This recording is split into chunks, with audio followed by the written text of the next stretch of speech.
ስነ መለኮት ቲዮሎጂ ማለት የሁለት ቃላት ጥምረት ነው። ቲዮስ ሎጎስ በቀላሉ ምን ማለት ነው? the study of God እግዚአብሔርን ማጥናት፣ ስለ እግዚአብሔር ማጥናት ማለት ነው። ወደ ክርስትና አውድ ስናመጣው የክርስትናን እምነት፣ ልምምዶች፣ አስተምህሮች መስመር በያዘና እርስ በርስ በተሰናሰለ መልኩ ማጥናት ማለት ነው። ይሄ አሊስተር ማክግራዝ ዴፊኒሽን። እንዴት ነው አስተምህሯችንን የምናደራጀው? እንዴት ነው ስነ መለኮታዊ የምናደርገው?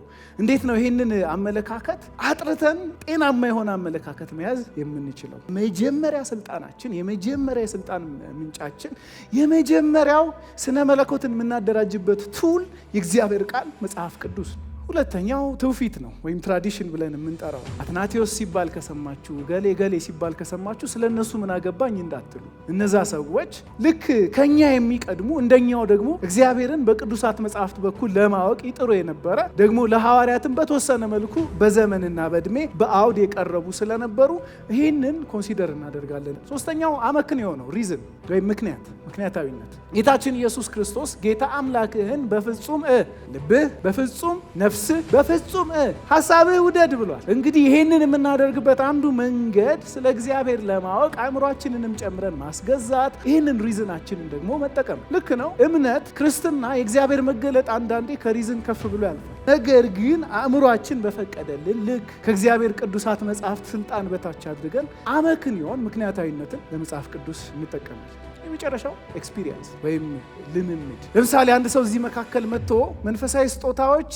የኃይል የሚባሉት ተቋርጧል ቢለኝ እኔ ቀድሜ የምሞግተው ከልምምዴ።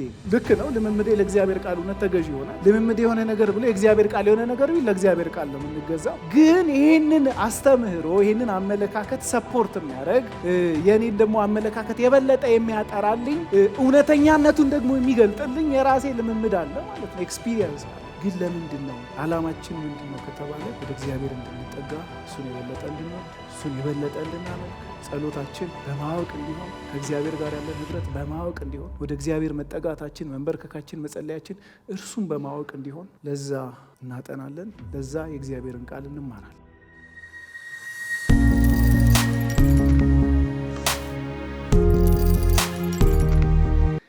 መጽሐፍ ቅዱስ የእግዚአብሔር ቃል በእጃችን ያለ ሰዎች መጽሐፍ ቅዱሳችንን ኤፌሶን መጽሐፍ ምዕራፍ 4 ላይ ከቁጥር 10 ጀምሮ፣ ኤፌሶን መጽሐፍ ምዕራፍ 4 ከቁጥር 10 ጀምሮ አነባለሁ። የእግዚአብሔር ቃል እንደዚህ ይላል። ወደ ታች የወረደውም መላውን ፍጥረተ ዓለም ይሞላ ዘንድ ከሰማያት ሁሉ በላይ የወጣው እርሱ ራሱ ነው። አንዳንዶቹን ሐዋርያት፣ አንዳንዶቹን ነቢያት፣ አንዳንዶቹን ወንጌል ሰባኪዎች፣ ሌሎቹን ደግሞ እረኞችና አስተማሪዎች የሆኑ ዘንድ የሰጠ እርሱ ነው። ይኸውም የክርስቶስ አካል ይገነባ ዘንድ ቅዱሳንን ለአገልግሎት ሥራ ለማዘጋጀት ሲሆን፣ ይህም የሚሆነው ሁላችንም የእግዚአብሔርን ልጅ በማመንና በማወቅ ልድገመው፣ ይሄንን የእግዚአብሔርን ልጅ በማመንና በማወቅ ወደሚገኘው አንድነት ሙሉ ሰውም ወደ መሆን በክርስቶስ ወዳለው ፍጹምነት ደረጃ እስክንደርስ ነው ይላል። አሁን ደግሞ ሮሜ መጽሐፍ ምዕራፍ 11 እናወጣለን። የመጨረሻዎቹን ቁጥሮች ነው ማነበው። እንግዲህ ዶክሶሎጂ ነው፣ ውዳሴ ነው። ቁጥር 33 እንግዲህ ሙሉውን አነበዋለሁ፣ ግን የመጀመሪያዎቹን ቁጥሮች ነው ትኩረት የማደርግበት። የእግዚአብሔር የጥበቡና የእውቀቱ ባለጠግነት እንዴት ጥልቅ ነው! ፍርዱ አይመረመርም፣ ለመንገዱም ፈለግ የለውም። የጌታን ልብ ያወቀ ማን ነው? አማካሪውስ የነበረ ማን ነው? እግዚአብሔር መልሶ እንዲሰጠው ለእግዚአብሔር ያበደረ ከቶ ማን ነው? ሁሉም ከእርሱ በእርሱ ለእርሱ ነውና ለእርሱ ለዘላለም ክብር ይሁን፣ አሜን። እግዚአብሔር ያክብርልኝ። እንቀመጣለን። እንግዲህ ላለፉት ረጅም ሳምንታት ከፓስተር አድሜ ጋር ረዘም ያለ ጊዜ ምንን ስንመለከት ነበረ? የእግዚአብሔር ቃልን ወይም መጽሐፍ ቅዱስን ወይም ዶክትሪን ኦፍ ዘ ወርድ ኦፍ ጋድ ብለን የምንጠራውን የእግዚአብሔርን ቃል አስተምሮ ስንመለከት ነበር። እንግዲህ በዛ ብዙ እንደተማረን ስለ እግዚአብሔር ቃል የነበሩ ብዙ አመለካከቶቻችን ሼፕድ እንደሆኑ፣ እንደተቀየሩ፣ ጥያቄዎቻችንም እንደተመለሱ እናስባለን። ስለዚህ ኦኬ አሁን መጽሐፍ ቅዱስን ጨረስን አይደለ? ወይም ስለ መጽሐፍ ቅዱስ ተምረን ጨረስን አይደል? አሁን ደግሞ መጽሐፉን የምንገልጥበት ረጅም ምዕራፍ ከፊታችን አለ። በተለያዩ ክፍሎች የተለያዩ ሀሳቦችን እያነሳን ስለነዛ ጉዳዮች የእግዚአብሔር ቃል ምን ይላል፣ ምንድነው የምናምነው፣ እነዛ ጉዳዮች ላይ እግዚአብሔር ምን ይላል? የእግዚአብሔር የራሱ ስታንድ ምንድን ነው? ምክንያቱም የእግዚአብሔር ቃል ማለት እግዚአብሔር ራሱ የተናገረው ነገር ስለሆነ እግዚአብሔር አወራ ማለት ቃሉ ተናገረ ማለት ስለሆነ ማለት ነው። ስለዚህ ይሄንን ሳምንትና ቀጣዩን ሳምንት ወደሚቀጥሉት የአስተምህሮ ምዕራፎች ለመሸጋገር እንደ መሸጋገሪያ የሚረዱንን ነገሮች ለማድረግ እንሞክራለን ማለት ነው። ክብር ለእግዚአብሔር ይሁን። አሁን ያነበብኳቸው ሁለት ክፍሎች ፈጽመው ፓራዶክሲካል ይመስላሉ፣ የሚጋጩ አንዱ ከሌላው የሚጋጭ አንዱ ከሌላው የማይስማማ ይመስላል። የመጀመሪያው ኤፌሶን መጽሐፍ ምዕራፍ 4 ላይ ትዝ ካላችሁ ደግሜ ያነበብኳት ክፍል እግዚአብሔር እነዛን አገልጋዮች የሰጠው የእግዚአብሔርን ልጅ ምን ማለት የማመንና የማወቅ ጥሪ እንደሆነ ወደ ማመንና ወደ ማወቅ እንድንመጣ የማመንና የማወቅ አንድነትን እንድናገኝ እንደሆነ ይነግረናል። እንደገና ራሱ ሐዋርያው ጳውሎስ ሮሜ መጽሐፍ ምዕራፍ 11 ላይ ከቁጥር 33 ደግሞ ይመጣና አይታወቅም እግዚአብሔር ይላል። ማን ያወቀው? ማን ያማከረው? ይህንን መልሰ ትከፍለኛለህ ብሎ ለእግዚአብሔር ያበደረው ማን ነው? እሱ ምን አጥሮት? እሱ ምን አቅቶት ብቻ ሳይሆን እኛ ሰፈር ደግሞ ይመጣና ከኛ መካከልስ ማን ይሆን ያወቀው ይላል። እዚህ ጋራ አናውቀውም፣ እዚህ ጋራ ደግሞ እናውቀዋለን። ሁለት የሚጋጩ የሚመስሉ ግን ከሰፊው የመጽሐፍ ቅዱስ አውድ አንጻር ከተመለከትናቸው ሁለት ተመጋጋቢ እጅ ለእጅ እንደዚህ የሚጨባበጡ ሁለት ሀሳቦች ናቸው።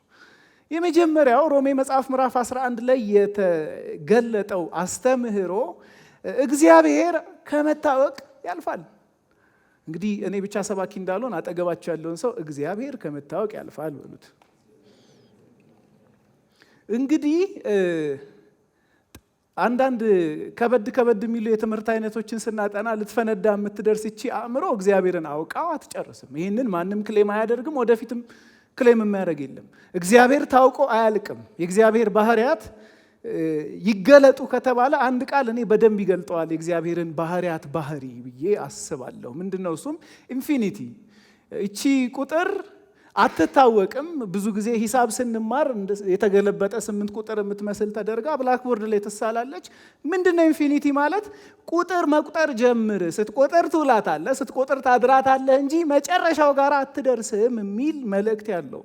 እግዚአብሔርን አውቀን አንጨርስም፣ ማንነቱን አውቀን አንጨርስም፣ ፍቅሩን አውቀን አንጨርስም፣ ሉዓላዊነቱን አውቀን አንጨርስም፣ ገናናነቱን ጌትነቱን አውቀን አንጨርስም። እግዚአብሔር ታውቆ የሚያልቅ አምላክ አይደለም። ይሄ የመጽሐፍ ቅዱሳችን መሰረታዊ እምነት ነው፣ እውነት ነው። ማንም እግዚአብሔርን አያውቀውም፣ አውቆትም አይጨርስም።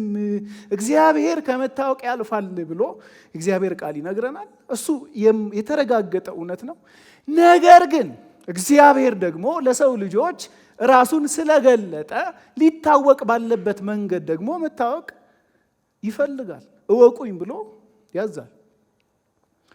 ዮሐንስ ወንጌል ምዕራፍ 17 ከቁጥር 3 ጌታችን ኢየሱስ ክርስቶስ ስለ ዘላለም ሕይወት ሲናገር የዘላለም አምላክ የሆንከውን አንተን እግዚአብሔርን ደግሞ የላከው ልጅህን ኢየሱስ ክርስቶስን ያውቁ ዘንድ ይቺ የዘላለም ሕይወት ናት ይላል። እግዚአብሔር ከመታወቅ ያልፋል፣ ግን እወቁኝ ብሏል። የዘላለም ሕይወት ማለት ዘላለም ማለት እግዚአብሔርን በማወቅ የምናድግበት እግዚአብሔርን በማወቅ የምንቀጥልበት ሕይወት ነው። ፖል ወሸር የሚባል አንድ በጣም የምወደው ሰባኪ ያለ ምን ብሎ ይናገራል? ይህንን የነገስታትን ንጉሥ ለማወቅ ብንጀምር እግዚአብሔር ለእኛ ዘላለምን ቢሰጠን የእግሩ ተረከዝ ጋር አንደርስም ይላል። እንደዛ ነው። እግዚአብሔር ከመታወቅ ያልፋል፣ የእግሩ ተረከዝ ጋር አንደርስም፣ ግን እወቁኝ የሚል ደግሞ ትእዛዝ አለው። ይህንን የሚጋጭ የሚመስል ሀሳብ ሐዋርያው ጳውሎስ እዚሁ ኤፌሶን መጽሐፍ ምዕራፍ 3 ላይ እንዲህ ሲል ይናገራል። ላንብበው። ኤፌሶን መጽሐፍ ምዕራፍ 3 ላይ ለኤፌሶን ሰዎች በጸለየው ጸሎት ላይ ቁጥር 19 ላይ ወደ እግዚአብሔር ሙላት ሁሉ ልክ ደርሳችሁ እንድትሞሉ ከመታወቅ በላይ፣ ልብ በሉ እዚህ ጋር ከመታወቅ በላይ አለና የሆነውን የክርስቶስን ፍቅር ብሎ ታውቁ ዘንድ ከኛ ሐሳብ በላይ ነው። ከኛ ኢማጂኔሽን በላይ ነው። የኛ አእምሮ ሊረዳው ኮምፕሪሄንድ ሊያደርገው ሊያሰላስለው ከሚችለው በላይ ነው። እግዚአብሔር ግን እወቁኝ ብሏል ማለት ነው። ስለዚህ ቀጣይ ጀርኒያችን የሚሆነው በዚህ የሐሙስ እናምናለን ትምህርት እግዚአብሔርን የማወቅ ጀርኒ ነው ማለት ነው። እግዚአብሔርን የማወቅ ስለ እግዚአብሔር ከቅዱሳት መጽሐፍት የማጥናት ጀርኒ ነው ማለት ነው። ዛሬ ሁለት ነገሮችን በፍጥነት ተናግሬ ነው የሚጨርሰው። ሁለት በጣም በብዙ ሰው ሚስ አንደርስታንድ የተደረጉ ብዙ ሰው በትክክል ያልተረዳቸው ብለን የምናስባቸው ቃላት አሉ። እነሱን በስርዓት ከፈታናቸው በኋላ የተወሰነች ነገር አድርገን አካሄድ ግልጽ ይሆንላችኋል። ወደ በኋላ እንቀጥላለን።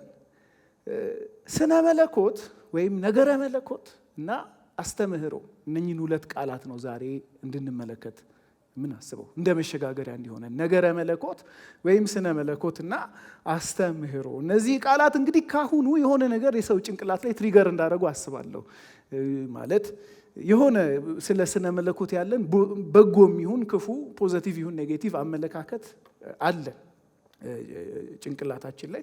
ግን እነዛን ሁለት ነገሮች እናይና እንዴት ቀጣይ የትምህርት ጉዟችን ላይ ክሩሻል ቦታ እንደሚኖራቸው እነዚህ ነገሮች እንመለከታለን።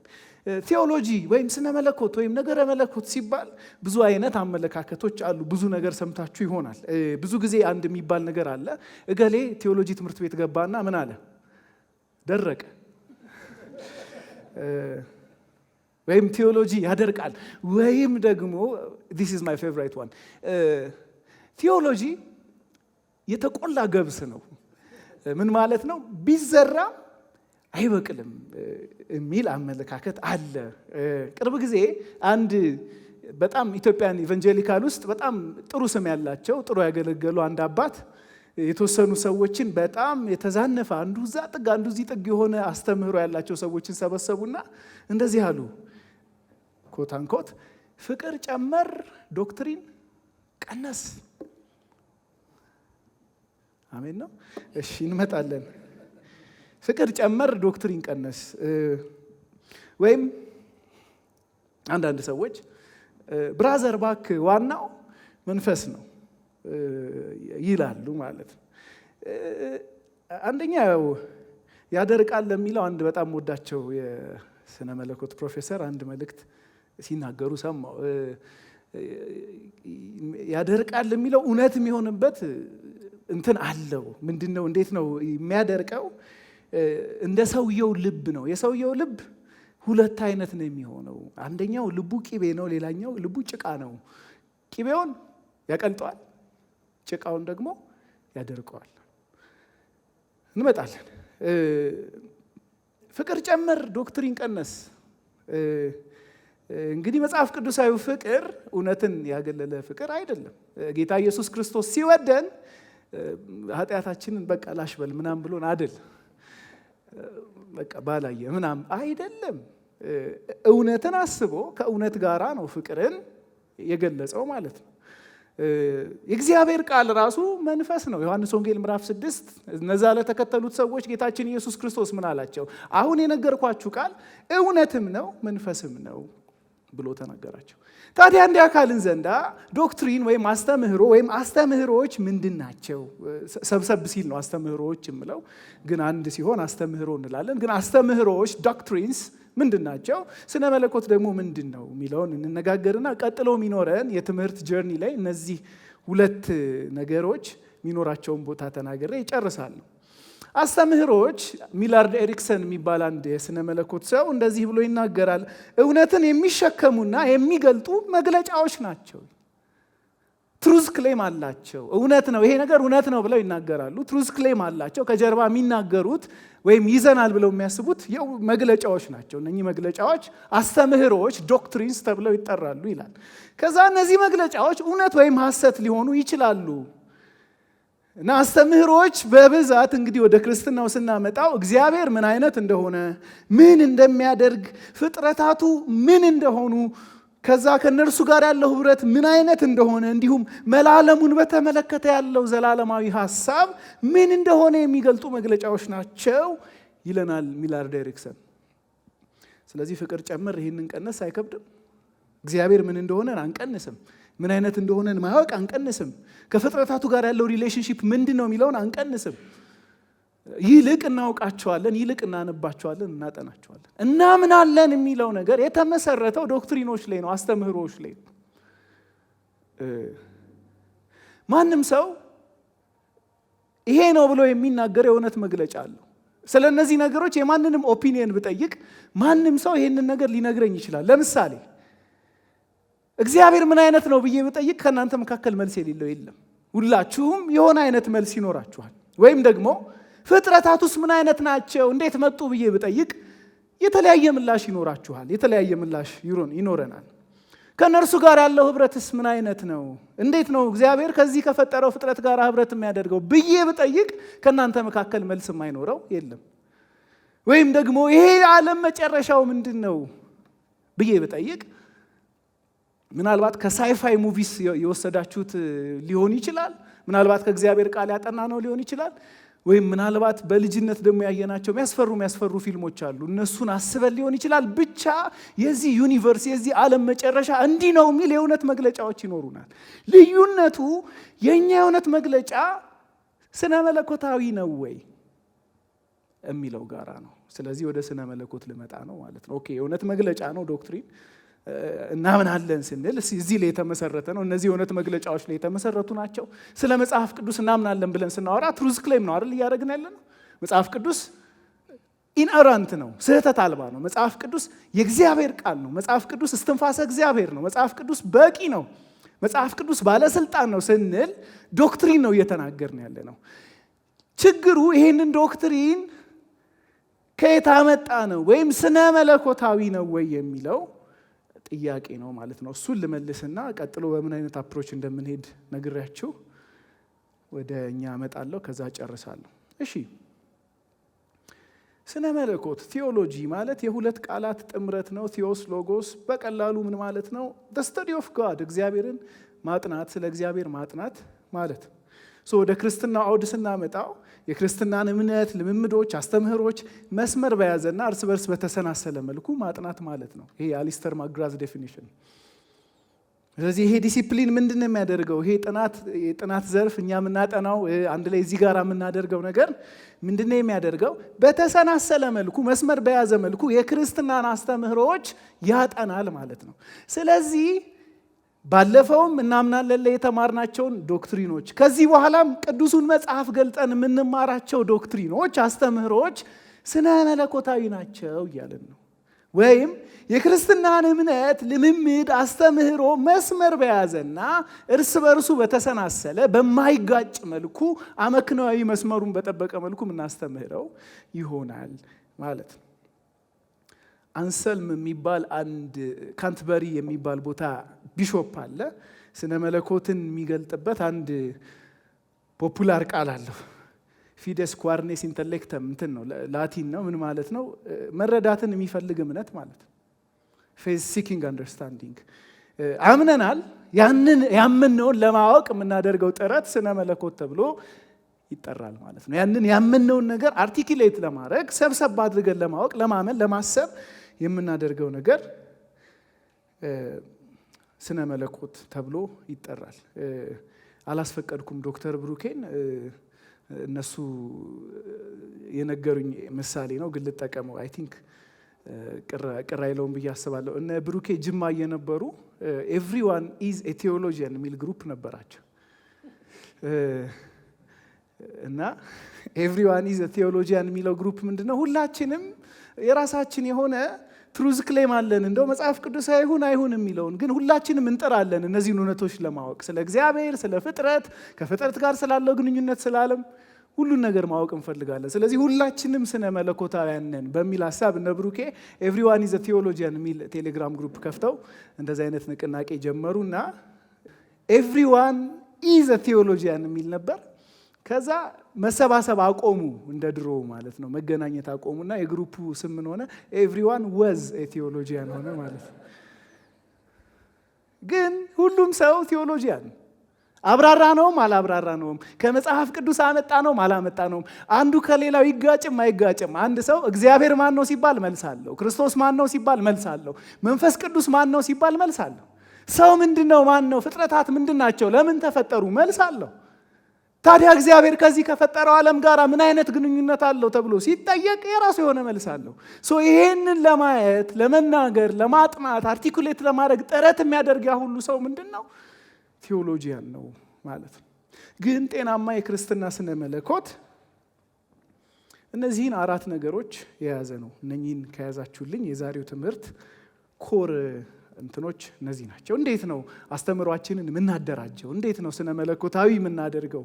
እንዴት ነው ይህንን አመለካከት አጥርተን ጤናማ የሆነ አመለካከት መያዝ የምንችለው? እነዚህ ነው የምንናገረው። የመጀመሪያው የባለፉት ሳምንታት ትምህርት መጽሐፍ ቅዱስ በቦልድ ጻፉት። እንደዚህ ክብ እንደዚህ የሚለውን በደንብ አድርጉና በቦልድ ጻፉት። ለምን? that is our primary authority፣ የመጀመሪያ ስልጣናችን፣ የመጀመሪያ የስልጣን ምንጫችን፣ የመጀመሪያው ስነ መለኮትን የምናደራጅበት ቱል የእግዚአብሔር ቃል መጽሐፍ ቅዱስ ነው። መጽሐፍ ቅዱስ መሰረት ነው። መጽሐፍ ቅዱስ የመጨረሻ ኦቶሪቲ ነው። ቀጥሎ መዘረዝራቸው ስነ መለኮትን ማጥኛ መንገዶች ወይም ስነ መለኮት ላይ ሪፍሌክት ማድረጊያ መንገዶች ለዚህ ለዋናው ባለስልጣን ለዚህ ለመጽሐፍ ቅዱስ የሚገዙ ናቸው። መጽሐፍ ቅዱስ ሱፕሪም ነው። በእምነትና በልምምዳችን ላስት ታይምስ እንደተማርነው መመዘኛ እምነትና ልምምዳችንን የሚመራ መመሪያችን መጽሐፍ ቅዱስ ነው። ስለዚህ ስነ መለኮት እንዴት ይሰራል ወይም አስተምህሮቻችንን እንዴት እናደራጃለን ከተባለ ቁጥር 1 አስተምህሯችንን አደራጅተን አንዱ ከአንዱ እንዳይጋጭ መያዣ መንገዳችን ምንድነው? መጽሐፍ ቅዱስ ነው። ስለዚህ የሚቀጥሉ ጊዜያት ላይ የሚሰጡ ትምህርቶች ላይ ጥቅስ በጥቅስ ቢሆን ብዙ እንዳትደነቁ። ለምን? ፕራይመሪ መንገዳችን የመጀመሪያ ዋና መንገዳችን መጽሐፍ ቅዱስ ስለሆነ ማለት ነው። ሁለተኛው ትውፊት ነው ወይም ትራዲሽን ብለን የምንጠራው። ትውፊት ወይም ትራዲሽን ብለን የምንጠራው ምንድነው? ትውፊት ማለት በቀላሉ ክርስትና እኛ ጋር አልጀመረም። እንደዚህ አይነት ከእብሪት ብዙ ራቅ ማለት አለብን። የመጀመሪያዎቹ ክርስቲያኖች እኛ አልነበርንም። የመጀመሪያዎቹ የቅዱሳት መጽሐፍት ተቀባዮች እኔና አስሽ አይደለንም። የመጀመሪያዎቹ የቅዱሳት መጽሐፍት ተቀባዮች አሉ። ከኛ የሚቀድሙ ክርስቲያኖች አሉ። ለዘመናቸው የሚመጥን ለዘመናቸው የሚሆንን ስነ መለኮታዊ ሪፍሌክሽን ከቅዱሳት መጽሐፍት በመነሳት የተናገሩ አሉ። በዘመናቸው ለተነሱ ክርስቶስ ኢየሱስ ላይ ድነት ላይ ለተነሱ ጥያቄዎች ምላሽ የሰጡ የቤተ ክርስቲያን አባቶች ደግሞ ያንን ይዞ የመጣ ያንን ተከትሎ የመጣ የቤተ ክርስቲያን ትራዲሽን አለ። ከመጽሐፍ ቅዱስ በታች ቢሆንም ስነ መለኮት ስንሰራ እሱን ኮንሲደር እናደርገዋለን። የአባቶች ስም ከሰማችሁ አሁን የቅድም አንሰልምን ጠርቻለሁ አይደል? አትናቴዎስ ሲባል ከሰማችሁ፣ ገሌ ሲባል ከሰማችሁ ስለነሱ ምን አገባኝ እንዳትሉ። እነዛ ሰዎች ልክ ከኛ የሚቀድሙ እንደኛው ደግሞ እግዚአብሔርን በቅዱሳት መጽሐፍት በኩል ለማወቅ ይጥሩ የነበረ ደግሞ ለሐዋርያትም በተወሰነ መልኩ በዘመንና በእድሜ በአውድ የቀረቡ ስለነበሩ ይህንን ኮንሲደር እናደርጋለን። ትውፊትን አንጥልም። ትውፊትን አንድ መንገድ አድርገን እንመለከታለን። ሶስተኛው አመክንዮ ነው፣ ሪዝን ወይም ምክንያታዊነት። መጽሐፍ ቅዱስ እንዴት ልበላችሁ የአእምሮ እድገት ውስንነት ወይም እክል ያለው መጽሐፍ ነው ማለት አንችልም። ወይም ደግሞ ሪዝነብል ያልሆነ አእምሯቸውን እንደዚህ አውልቀው አስቀምጠው የሚነጋገሩ ሰዎች መጽሐፍ አይደለም።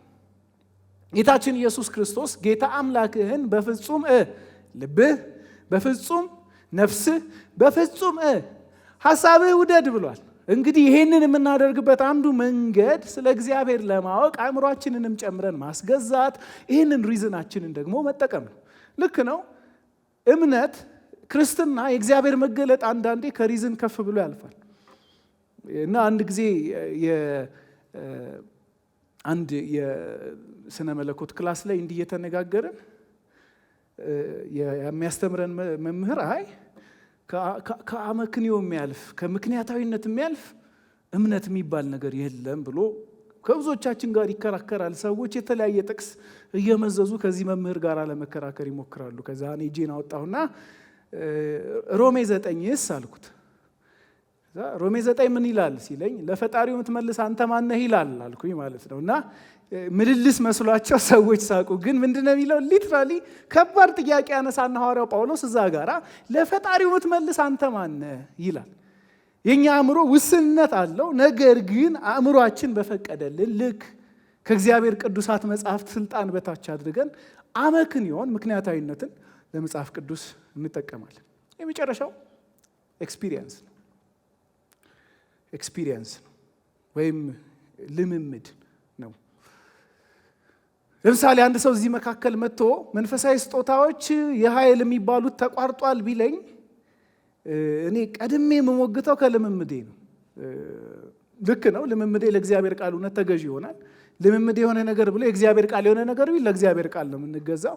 ግን ይህንን አስተምህሮ ይህንን አመለካከት ሰፖርት የሚያደርግ የኔን ደግሞ አመለካከት የበለጠ የሚያጠራልኝ እውነተኛነቱን ደግሞ የሚገልጥልኝ የራሴ ልምምድ አለ ማለት ነው። ኤክስፒሪየንስ አለ። ስለዚህ ምን አለን?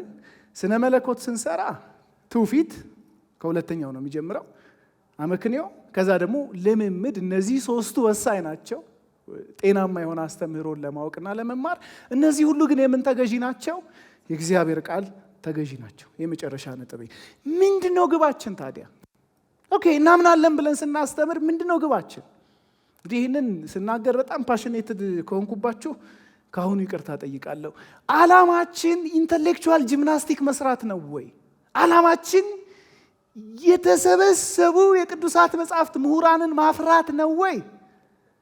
አንጠላም። ቅዱሳት መጻሕፍት ምሁራን ብትሆኑ እዚህ ያለን ሰዎች ጥሩ ነው። ቅዱሳት መጻሕፍትን ማጥናት ጥሩ ነው። ኮንቴምፕሌት ማድረግ ጥሩ ነው። መነጋገርና መሟገት። ግን አንድ ምሳሌ ልጠቀምና አንድ ልጅ በሆድ ውስጥ ከተጸነሰ ጊዜ ጀምሮ እናትየው ጥሩ እንክብካቤ እያደረገችለት ከአንዳንድ ምግቦች ታቅባ ኤክሰርሳይስ እያደረገች ጽንሱን ሊጎዳ ከሚችል ነገር እየተጠበቀች 9 ወሯን ጠብቃ ትወልዳለች። ግን ይሄ ጽንስ አይበለውና በ5ኛው ወሩ የመቋረጥ አደጋ ቢደርስበትና ቢወጣ ጨነገፈ ብለን እንናገራለን በተለምዶ። ዶክትሪን፣ ስነ መለኮት፣ የቅዱሳት መጻሕፍት ጥናት አእምሮ ጋር ከቀረ እኛ ጨነገፈ እንለዋለን። ጥሩ ነው እኮ በአእምሮ በኩል ነው የሚያልፈው። ኢንጌጅ እናደርጋለን፣ እናጠናለን፣ እንማራለን። ግን እሱ ጋር ቀረ ማለት እውቀት ሌቭል ጋር ቀረ ማለት ማብራራትና አርቲኩሌሽን ጋር ቀረ ማለት ዋናው ግቡን ስቷል ማለት ነው። ምንድነው የዶክትሪን የአስተምህሮ ዋና ግብ? ለምንድነው እግዚአብሔርን የምናውቀው? ለምንድነው ቅዱሳት መጻሕፍትን የምንቆፍረው?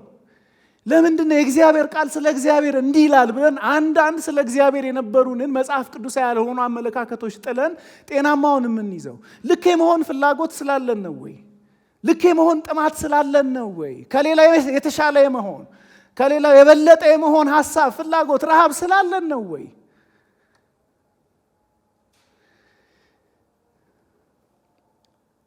አስተምህሮ ስነ መለኮት የሚጸለይ የሚዘመር የሚመለክና የሚኖር ነው።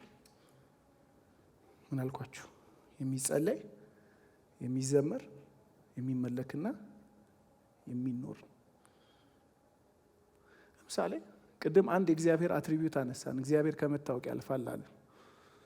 ስንወጣ እግዚአብሔር ከመታወቅ ማለፉን የሚገልጹ ጥቅሶች እንደ ሮሜ መጽሐፍ ምዕራፍ 11 ከቁጥር 33 ያሉ እነሱን እየተናገሩ ኤሎኩዌንትሊ ማውራት ነው ወይ ግባችን? አይደለም።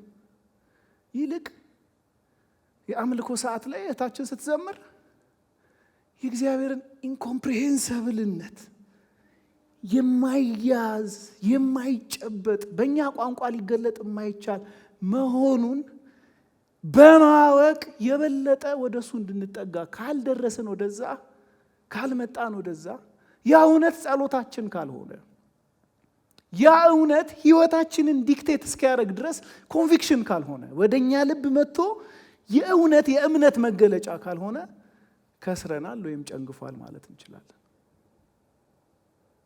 ታዲያ ምንድን ነው የምንለው? የምንማራቸውን አስተምህሮች በመጽሐፍ ቅዱስ፣ በትውፊት፣ በአመክንዮ፣ በልምምድ እንቃኛቸዋለን። እነዛን ብዙ ታያላችሁ ቀጣዩ ረጅም ሲዝናችን ላይ። ግን ለምንድን ነው ዓላማችን ምንድን ነው ከተባለ ወደ እግዚአብሔር እንድንጠጋ፣ እሱን የበለጠ እንድንወድ፣ እሱን የበለጠ እንድናመልክ፣ ጸሎታችን በማወቅ እንዲሆን፣ ከእግዚአብሔር ጋር ያለን ህብረት በማወቅ እንዲሆን፣ ወደ እግዚአብሔር መጠጋታችን፣ መንበርከካችን፣ መጸለያችን እርሱን በማወቅ እንዲሆን ለዛ እናጠናለን። ለዛ የእግዚአብሔርን ቃል እንማራለን። ወገኖች ይህንን ፈልጋችሁ ከሆነ አይ ቲንክ ዩ ሹድ ሊቭ እርሊ፣ በጊዜ መሄድ አለባችሁ። እዚህ ዓላማችን ኢንተሌክቹዋል ጂምናስቲክ አይደለም። ዓላማችን መፈላሰፍ አይደለም። ዓላማችን ስለ መለኮት በጣም በሚጣፍጥ ወርድና ቃል መነጋገር አይደለም።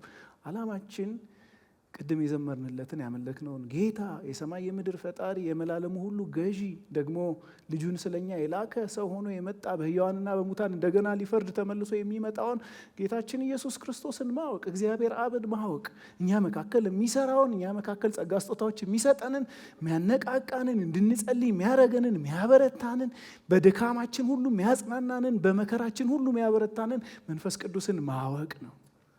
እዚህ ጋር ያልደረስን እንደሆነ፣ አምልኮ ጋር ያልደረስን እንደሆነ፣ ጸሎት ጋር ያልደረስን እንደሆነ፣ ልባችን ተሰብሮ በሀምብልነስ በዝቅታ ራሳችንን ዝቅ አድርገን ወደ እግዚአብሔር ያልመጣን እንደሆነ ቀድሞ ያደረግናቸው ነገሮች በሙሉ አቦርትድ ይሆናሉ ማለት ነው። አየር ላይ ይቀራሉ ማለት ነው።